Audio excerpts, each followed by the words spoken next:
कहवा में होली खेले राम जी त कहवा में कन्हैया जी खेले हो। कहवा में होली खेले राम जी त कहवा में कन्हैया जी खेले हो। ये शिशिया कहवा में खेले हनुमान त तीनों लोक में होली होला हो। ये शिशिया कहवा में खेले हनुमान त तीनों लोक में होली होला हो। अवध में खेले श्री राम जी त मथुरा में कन्हैया जी खेले हो। अवध में खेले श्री राम जी त मथुरा में कन्हैया जी खेले हो। ये शिशिया पर्वत पर खेले हनुमान त तीनों लोक में होली होला हो। ये शिशिया पर्वत पर खेले हनुमान त तीनों लोक में होली होला हो।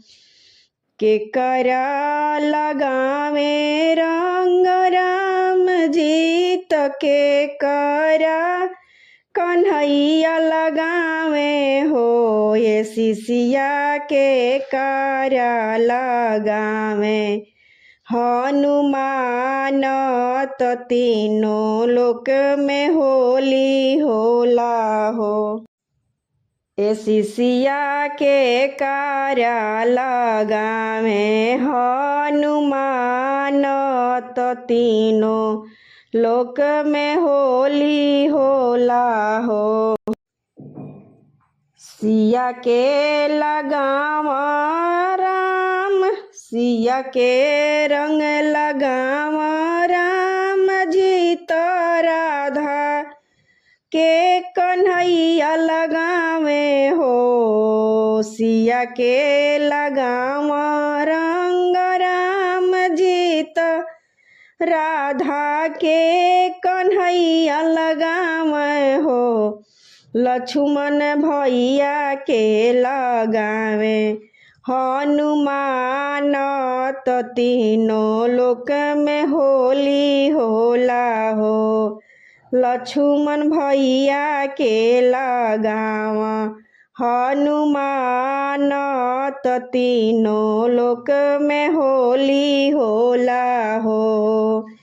कहवा में होली खेले राम जी त कहवा में कन्हैया जी खेले हो। ये शिशिया कहवा में खेले हनुमान त तीनों लोक में होली होला हो। ये शिशिया कहाँ में खेले हनुमान त तीनों लोक में होली होला हो।